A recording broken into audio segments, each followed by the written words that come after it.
The video that you're about to watch breaks down literally everything I know about making money from coding. This is raw, unedited, unscripted. It's just me talking directly to the camera and sharing with you pretty much everything I've learned over the past 10 years and how I've been able to earn a full-time income from my coding skills. Now you should know that this video is broken into 4 sections, which used to be individual videos in a private community that I had. Now I'm no longer running that community, so I simply spliced the videos together and decided to make them public so that all of you could enjoy and learn from them. Now with that in mind, if you do actually want to put this video into practice and start making money from coding, you do have to have some coding skill. I know a lot of you already have that, but if you don't and you're looking for a roadmap to explain what you need to learn, I have a free introduction course which you can check out from the link below. Now this is a part of my premium coding course with Course Careers, but the free introduction course is free. You just need to sign up and then you'll get access to it, and you can watch about an hour and a half of completely free content where I give you as much value as I can and break down exactly what you need to do in order to get to a junior software engineer level, which is kind of the level you need to be at when you can start really monetizing this skill. Anyways, I hope you enjoy. Let's get into the video. Hello everybody and welcome to this course where we're going to break down for you how to make money from coding. Now what I'm going to do is explain to you the value of coding, what my journey looked like, and how I started from making 20 bucks a week to now making sometimes over $20,000 per week. And then I'm going to discuss all the different methods you can potentially follow. They're in so many different categories, and many of which you've probably never heard of before if you want to earn a full-time income or sometimes much more from programming. I'm then going to talk to you about going from a developer to an entrepreneur, what that looks like and the mindset shift that needs to take place if you want to make some serious income. And then I'm going to talk about thinking long term and how you make this more of a career rather than something you do on the side. Okay, so let's get into it here with this first video, value of programming. Well, as we know, learning how to code is one of the most valuable skills you can have. Not only does it teach you problem solving, critical thinking, and reasoning, which is something that's going to carry with you the rest of your life, but the risk to reward ratio is so low. And what I mean by that is it takes you maybe 6 months, 12 months to get decent enough at coding where you actually can provide some value to the marketplace. And then in that time, you're immediately able to start making a ton of money, and the upside is completely uncapped. You could easily be making hundreds of thousands of dollars your second year being a developer.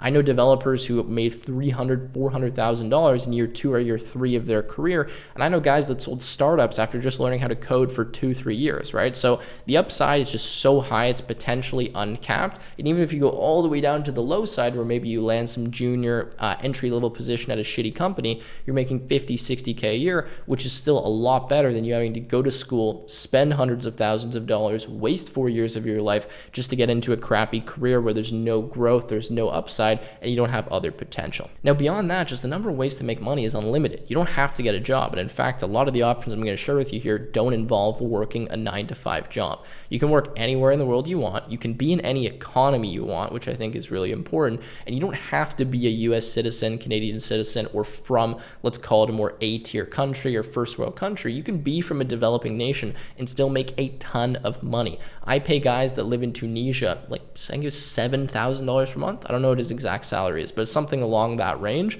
Why do I pay him that? Because he knows how to code. I don't care that he lives in Tunisia. If I don't pay him that, someone else is going to pay him that. They're going to steal him from me, right? So it's about the value you can provide. It's not where you live. And I think that's really a great thing. This kind of eliminates all those different barriers that you might have in different industries because you can work anywhere you want, whenever you want, at any time zone for as long as you want. You could do 70-hour weeks. You could do 20-hour weeks. There's just so many different ways to make money. And I figured this out quite early in my journey. I started learning how to code at 12. By the time I was 14, I was making money. Not very much money, but I was tutoring people making 10, 20, 30 bucks a week. By the time I was 16, I was getting paid double what my colleagues were because I knew how to code and I was teaching that at a summer camp. By the time I was 17, I made about $30,000, $40,000 in a single year, which is crazy if you think about being in grade 12 going into first year university.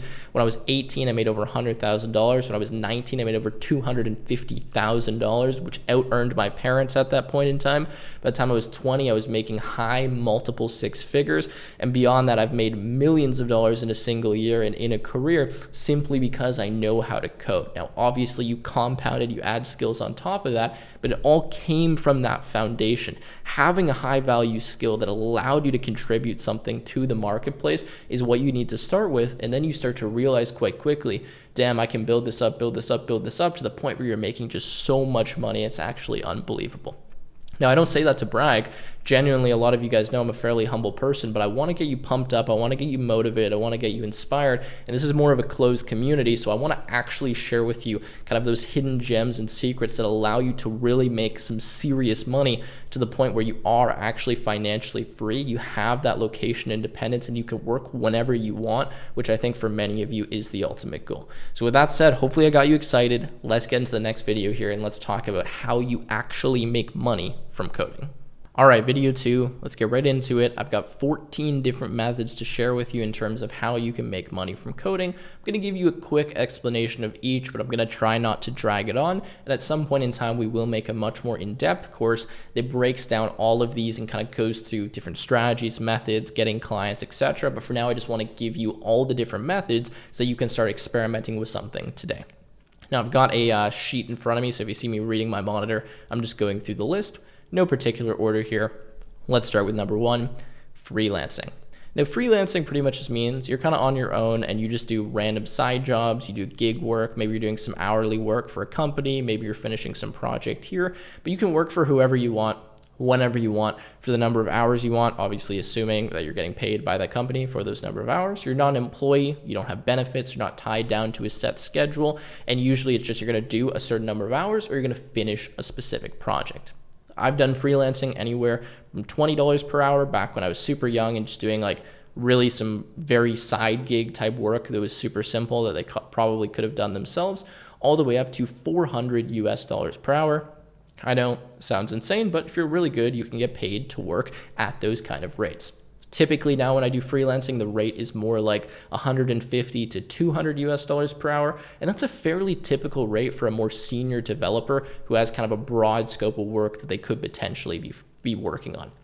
Now, as a junior developer, you can easily be getting paid $50, $60, $70 per hour for freelancing. Depends what company you're working for and what you're doing, but you can make quite a bit of money. And where the real money is at is when you do project-based freelancing. So for example, you build a website for someone and you just charge them a flat fee. And you do that based on the value you're going to be providing them, not how long it's going to take you, right? So you can make a website for $5,000 that takes you 5 hours. You just now got paid $1,000 per hour. The person doesn't care how long it took you. They just wanted their website done, right? So freelancing, all kinds of stuff you can do there. Next, tutoring. This is my personal favorite one. Like if you're just getting started out, not only is this really good for you, but it's the easiest way to start making money immediately because people always need one-on-one help. And you can find clients quite easily because, for example, let's say you're in university, you can literally go to the wall and you can post a sheet of paper that has those little tabs where they can take your phone number or they can take your email. You can say, hey, I'm doing one-on-one tutoring for computer science or for whatever the course is that you want to tutor. It doesn't even have to be programming in this case. So many people need tutoring, and I've done tutoring sessions anywhere from probably $5 or $10 an hour up to $200 per hour when you're dealing with a really rich client who really wants stuff to get done. So please don't rule this one out. Like if you're just getting started, you have a little bit of knowledge and like you're better than some other people around you, you can absolutely teach them even the little bit that you know. If that helps someone pass a course, if that helps someone finish an assignment or get, a C+ when they would have failed, like that is still super valuable to them. And you can even get into group tutoring where you do a session with say 10 people, they each pay you $20. There you go, that's $200. So really a business model to look into, and my personal favorite, one that I've made probably in lifetime, maybe $20,000, $30,000 from doing, and it's been very much on the side, not something I took super seriously. Next, tutorials. Now, obviously, if you have a big social media presence like mine, you can just post tutorials and you get paid by AdSense and whatnot. But a lot of companies actually need people to make tutorials for specific frameworks, libraries, languages, whatever it may be. There's quite a few jobs that a lot of people don't know about that are actually specifically like technical writing, or it's making video tutorials for a platform. I have friends that have pretty much no social media presence but are pretty decent teachers, and they get paid something like $2,000 per tutorial video they make for other YouTube channels. So they don't have a big YouTube channel themselves. They just were able to kind of connect with this company, and they now make videos that post on this company's YouTube channel, and they get paid a flat US dollar rate per tutorial that they're making. Now you can also do tutorials in other mediums, right? Text-based tutorials, blog articles, all kinds of different avenues here. And I believe even if you go the medium route, where you're doing like medium based tutorials, you can get paid for those, or at least you can get some exposure. Next, personal brand. Now, this one is obviously going to be a lot more dedicated, something you're probably going to have to take more full time, or eventually you'll want to be taking it more seriously. But even if you're a complete beginner, like starting a series like, learning to code in 100 days, right? And every single day you post a TikTok video or you do an Instagram post and kind of share what you're learning, you can very quickly build up a following. And some of the best channels when it comes to personal brands are people that are relatable, right?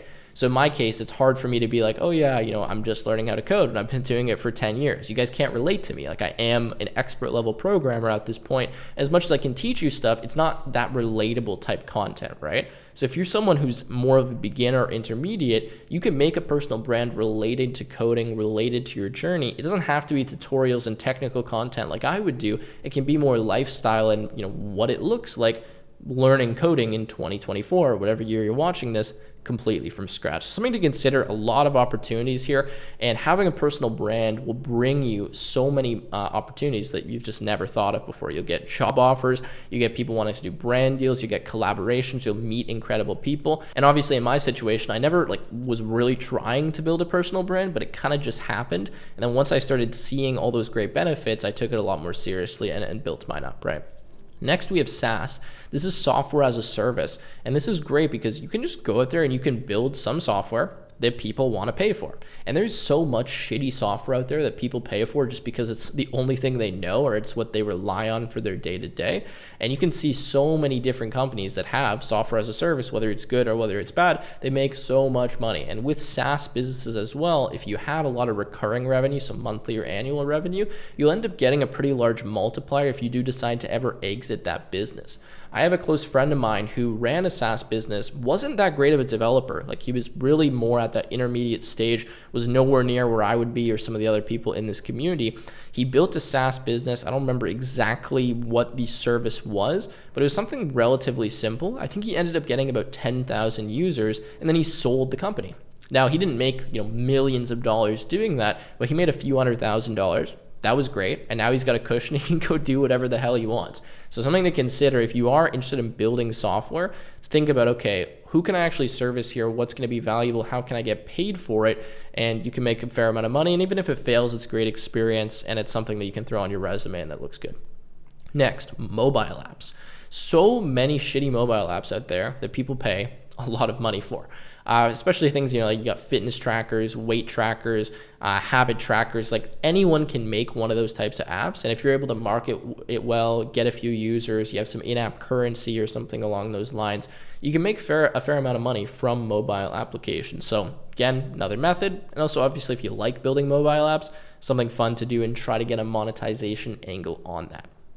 Next, we have WordPress or Shopify themes. Now, not directly related to coding, but something that can be really, really lucrative, especially if you get one of those top themes. So go on Shopify, right, and see how many different themes there are. Obviously, you can pay for them. You can also buy WordPress themes. You can buy just pre-made HTML and CSS templates.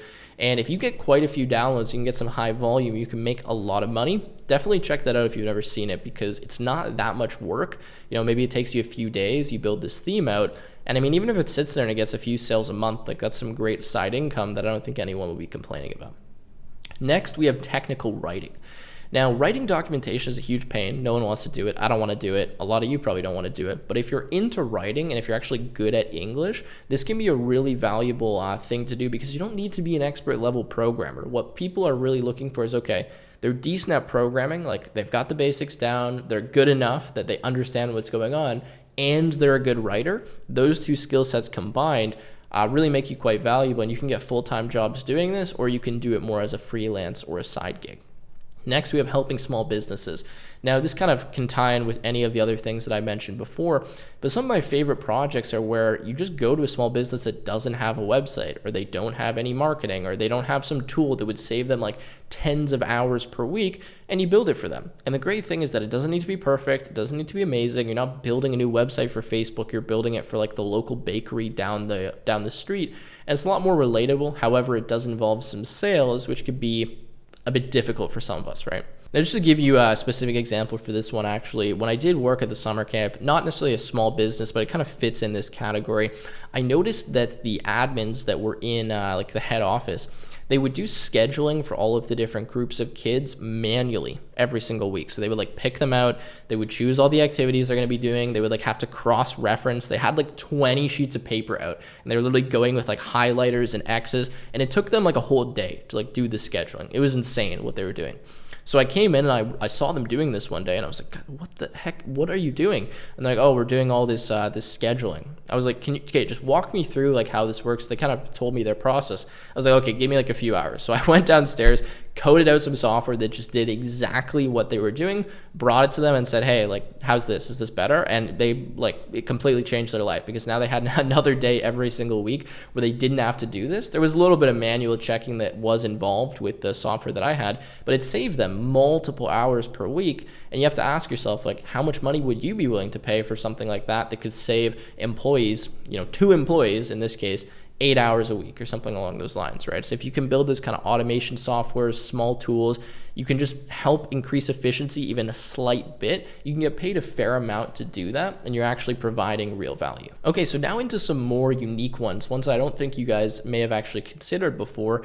And what I've got here is bug bounties. Now, quite a few companies release bug bounties. Now, what this means is if you find a bug or an exploit in the software and you report it to them, they'll pay you. So they'll give you a flat fee amount based on the type of bug, the severity of the bug, etc. Now, famously, Google had some bug bounties that were like $1 million. And nowadays, a lot of new companies will do this. One, because they want to get some more exposure. They want people using their stuff. But obviously, they want to make sure that if they're growing really quickly, they don't crash and burn because they had a few exploits or bugs that completely burned the business down. I remember I was at ETH Denver. You guys, some of you may know this conference. And I was sitting beside some guy in like the cafeteria, and I was asking him what he does. And he said, oh, I do bug bounties. I was like, what do you mean you do bug bounties? Like, yeah, literally all I do every single day is I just go and I like hack different websites and companies, and I get paid to do that. I'm like you make a living doing that? And he's like smiled and like looked at his friend, and he was like, yeah, like the last one I did was $250,000 for a bug bounty. And he didn't make it sound like it was super overly complicated. I'm sure, it's probably beyond what many of us have been able to do, but something to consider. Like if you're into that, you do ethical hacking, bug bounties can be pretty cool, and you can make a ton of money. And there's a lot of these newer companies that have some pretty lucrative bug bounties that might not be, to the level of one like Google. Now, next, we've got hackathons. Now, if you guys are good, if you have a team, if you want to build something out, if you like this experience, you can actually make a lot of money by competing in hackathons or in different coding competitions and winning. Now, is this going to be something you do as a full-time job? Probably not. But it's worth considering, like if there's a local hackathon or there's one you want to go to, first of all, a lot of times you can actually get paid to go. So like they'll cover your flights, they'll cover all your expenses. It's a great time. You learn a lot. You meet some good people. So already the experience is great. I've done a few in my life. I didn't win any of them, but I did quite enjoy them. And if you win, like cash prizes could be $20,000 for the winning team, or you could get some partnership with this company, or you get a new computer. Like there's a bunch of cool stuff you can get from hackathons, especially from some of the bigger ones. So something worth considering. Next, we have grants. There's quite a few companies that actually give out grants to people that work with their technology or that build something on it. Now, this is especially big in the Web3 space right now. There's a lot of blockchain companies that have a ton of funding from venture capital firms, and they need to spend it, and they also need people to use their software. So they'll literally pay people $50,000 to build one of the top projects on this chain. Or in the case of some companies I've worked with, even if you're not a crazy experienced developer, if you go and you build something on the chain, then they'll just pay you money to do that. So you can go to them and say, here's my idea. You're not competing with anyone. And they'll say, okay, we'll give you $5,000. We'll give you $10,000 to fund your idea so that you have some time to work on this. You got some experience. They'll want to maybe do like a survey with you or something, or they want to like demo your project when it's done.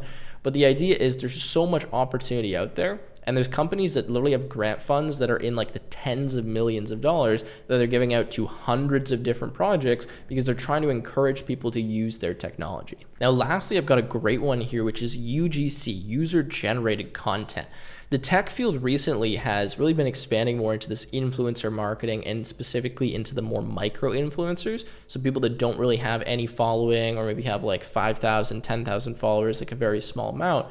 And user generated content is kind of, I guess, a field of this where essentially what you can do is, as someone with no following at all, you can make content that shows you using specific technology, programming languages, frameworks, whatever it may be, and companies will pay you for that because they'll then repurpose it as an ad, or they'll use it for kind of organic media and post it on their social medias. I actually have quite a few friends that do this user-generated content. Usually what it will involve is you need to set up like a bit of a profile for yourself. You want to, refine your Instagram or refine your TikTok or whatever. And you start working with companies for free, where they'll just send you some product for free that you'll kind of make like a little video about demoing you use it, or just showing it kind of in organic life. Now, once you build a little bit of experience doing this and you make some good videos and the companies like them, then you start negotiating for rates, right? So it could be, okay, we're going to get $200 per video, we're going to get $500 per video. And eventually, if you have any kind of social media following, you'll start to kind of do a hybrid type deal where you make the video for the company, you give them the ability to use it, and then you also post it on your social media and they'll pay you for that reach and exposure. I don't want to get into this too much because I'm not an expert, and we are probably going to make a full course breaking down all of these really, really in depth. But I wanted to share that idea with you because I think for quite a few people, that's quite interesting. And in the tech space, it's not as saturated as like general product reviews, right? So you actually can get in there and probably immediately start getting some deals. There's a lot of marketplaces opening up now for user-generated content that kind of are connecting the brands with the creators, which is quite interesting. So there you go, guys. That is my list of 14 different ways to make money from coding. Now, I challenge you, before clicking off this video, pick one of these and actually give them a solid shot. Now, I'm not going to say it's easy. I'm not going to guarantee you're going to make money in your first day or your first hour working on this. These things are hard, and one of the reasons why they make a lot of money is because many people aren't actually going to do them. If it was easy, everybody would do it, and then we would have no leverage here using coding as a skill. But I challenge you, pick one of them. No excuses. I guarantee, no matter who you are, no matter where you're from, no matter your experience, you can do at least one. And again, I really challenge you to work on them. Share your experience with us in the community. If you've done any of these in the past and you have some more insight you want to share, we would love to see your posts. With that said, let's get into the next video where we're going to talk about a bit of a mindset shift you need to have if you want to make these successful. All right, so let's get into video 3, which is going to tie nicely in with video 2. Now, in that video, I mentioned all the different ways to make money coding. And notice that I didn't mention a job as one of them. Now, obviously, this is a way to make money coding. I just thought it was pretty obvious, and it's kind of a cheat for me to put in there because obviously you guys know that. You can go get a software developer job and you can make money doing that. What I wanted to do is start getting you thinking about ways that you can make money without having a job, and how you can actually transform your life to be something a bit more unique and different than just being a 9-to-5 employee. But in this video, I do want to encourage you to ask yourself, what is it that you want out of this skill, so learning how to code, and what is it that you want out of life? And the reason I'm asking you that is because there's two very, very different paths you can go down here, but you don't really want to be jumping between them a ton because it will really limit the amount of progress you can make in either of these directions. Now, direction 1 is to get a software developer job. You usually will not start out at a huge tech company. Most people don't. You'll start somewhere, probably a shitty company, and you will work your way up that company and then switch different roles and switch different jobs. Now, if you get a career in software development, if you're a good developer, this is actually a pretty stable career, especially once you've built a bit of experience. You make a very good amount of money, and if you are fortunate enough to get into a large tech company or even into a startup that ends up doing really well, you can become a millionaire quite quickly, and you can make a lot of money that is a much more guaranteed income source than if you were to be an entrepreneur. For example, if you work at Google, by the time you've been working at Google for 4 or 5 years, you will very reasonably be at close to $300,000 per year in total compensation. If you are able to climb that rank even higher, many people just stay there, but you could climb higher, it is not unreasonable to be making $500,000, $600,000, $700,000 per year. I know people in their mid-30s that make $800,000 to $900,000 per year working at a big tech company. Some of them are not even name companies. Now, they aren't name companies, but a lot of them are privately traded, or they're just not ones that you may have even heard of before. They just do something very, very specific, and they're very good at their job.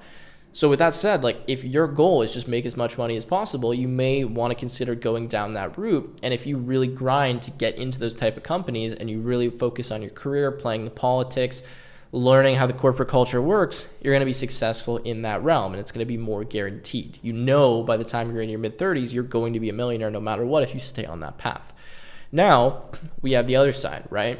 which is kind of doing your own thing, being an entrepreneur. Now, the advantage here is that you get all those levels of freedoms that you don't have when you work for a company. You have time freedom, you have location freedom, and the financial freedom is the one that you need to build yourself. Whereas on the other side, you don't have time freedom and you don't have location freedom typically, but financial freedom is more guaranteed. So you kind of have to pick, what side do I want to be on?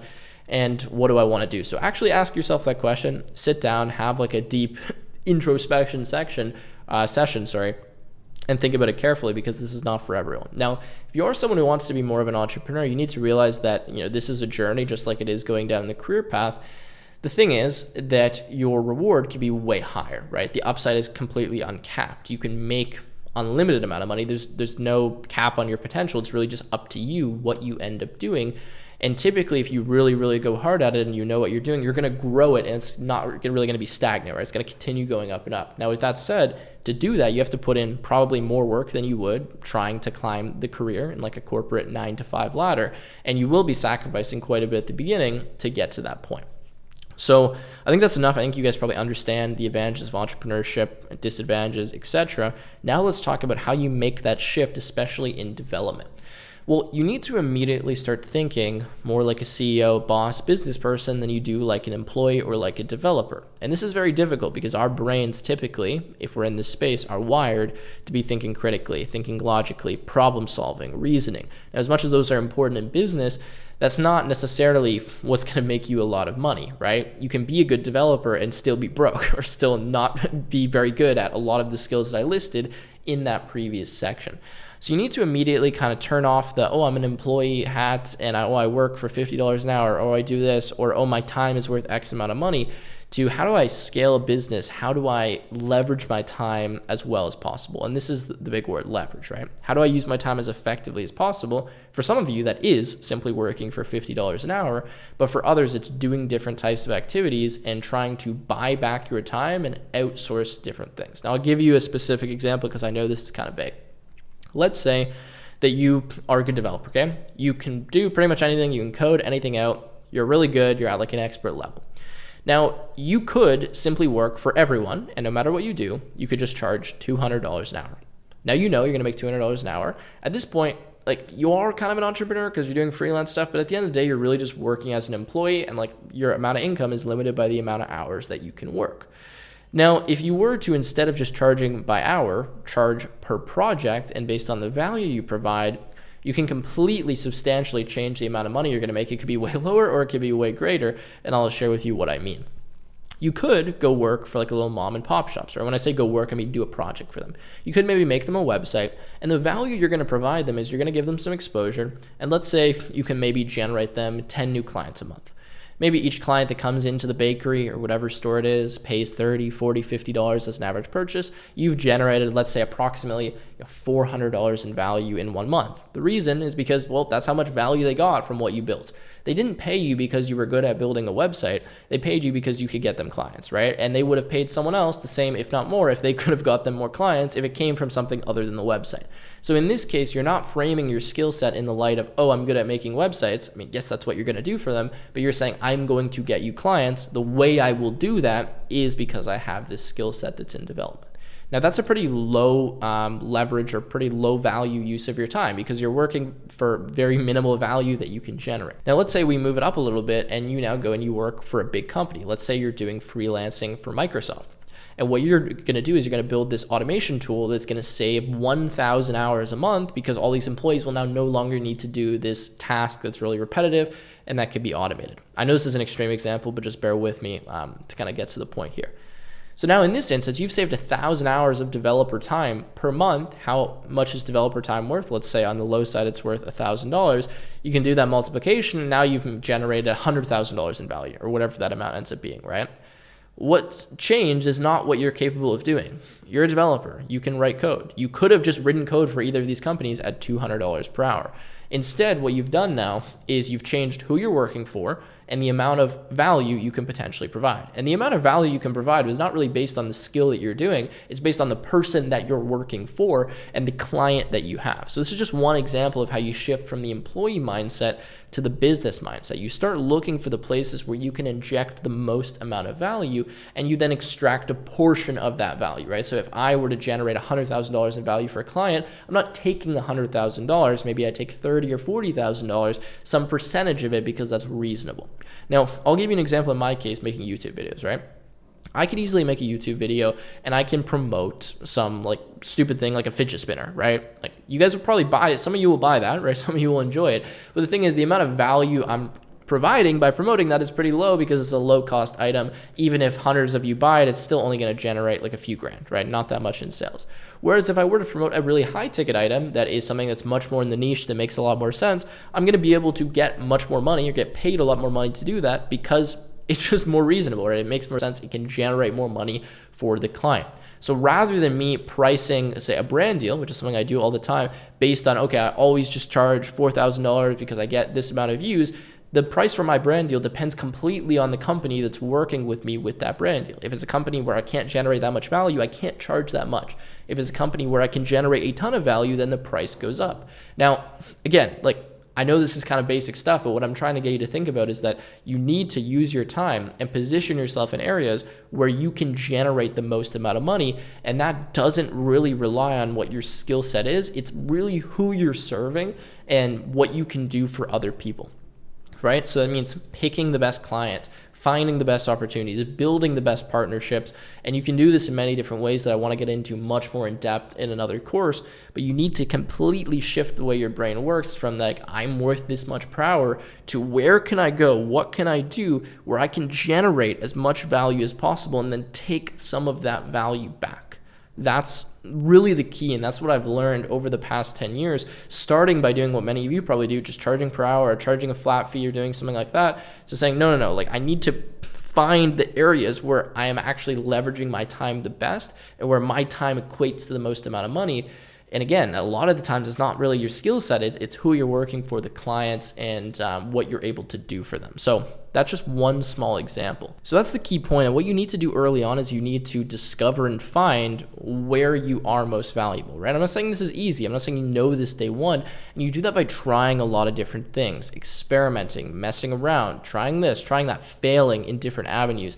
Tutoring, realizing, okay, it's not really worth my time to tutor. Instead, I'm going to do this. Oh, this actually, I feel like I'm getting paid a good amount. Okay, let me try something like this, right? You keep moving around and adjusting until you tap into where you are actually the most valuable. And what's going to tell you that is when people start paying you money to do those things, which also means you have to be comfortable asking for money that you've never received before, setting some crazy high price that you don't think anyone will actually pay. Like, you mess around and find your value in the marketplace by experimenting and seeing what people will pay. Just bluntly with you guys, if I do a brand deal or something along those lines, I will just throw out random numbers to companies that maybe I don't care that much about working with to try to figure out where I lay in the marketplace. Because if company A is willing to pay me $25,000, then company B, they're probably going to be close in that range. And I never would have known that if I was too scared to ask for that figure in the first place and potentially be rejected or potentially fail on that deal.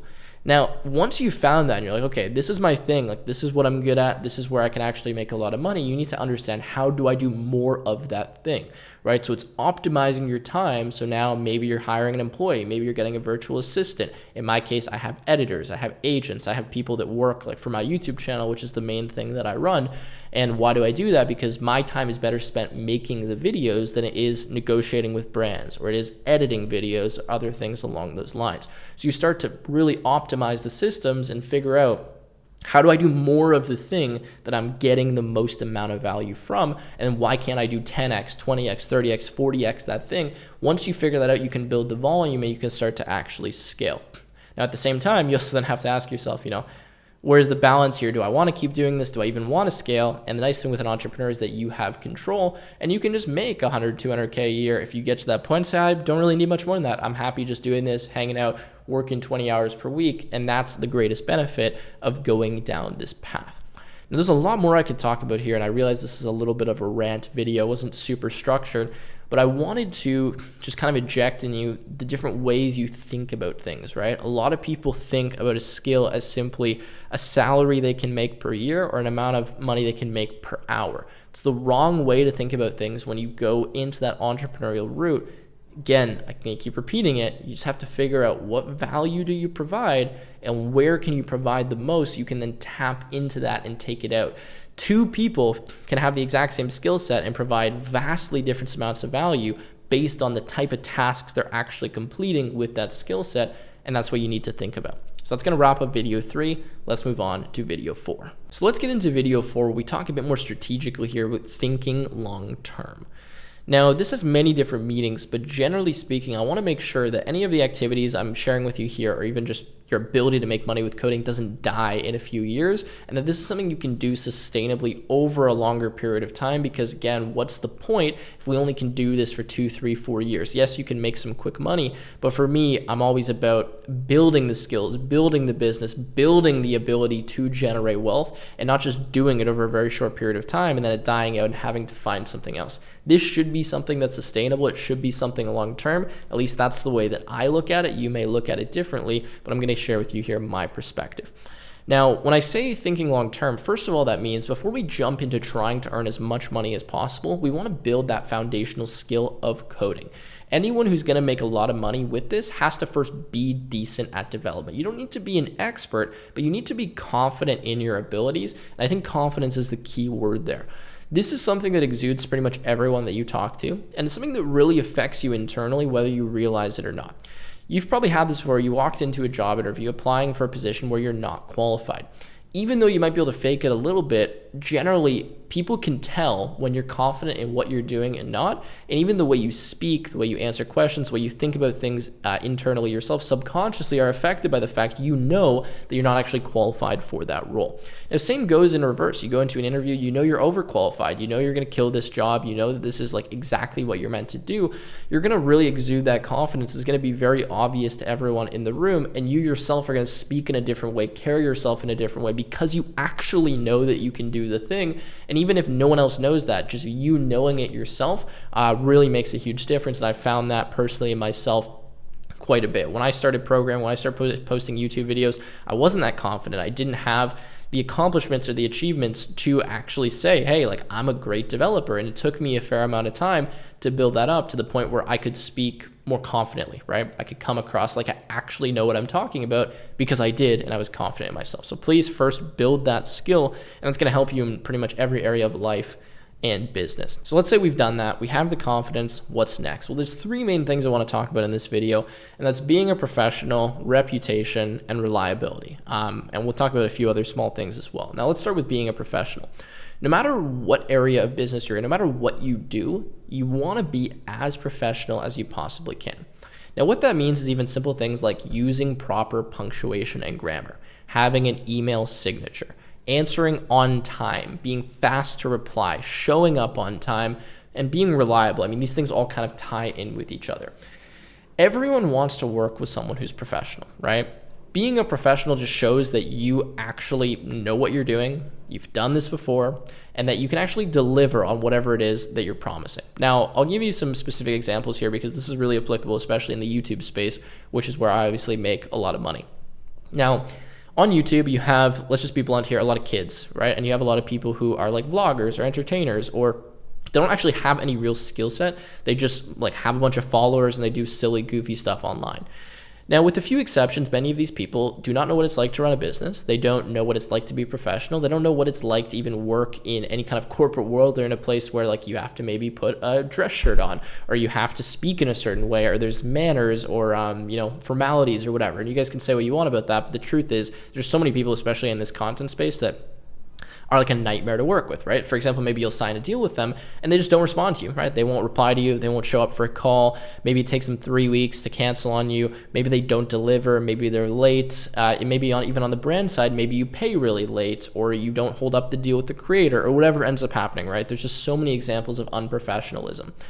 When that happens, obviously that ruins your reputation and it makes you undesirable to work with, even if you're able to contribute a lot of value. So you want to, no matter what you do, Be a professional in that space, and I guarantee you it's going to help you in so many ways that you won't even realize, and you're just going to be someone who's desirable to work with.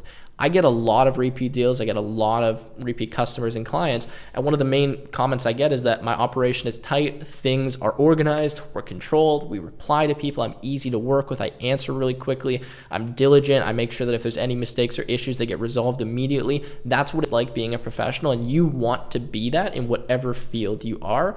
So just really keep that in mind. Now, obviously, being a professional is going to help with your reputation, right?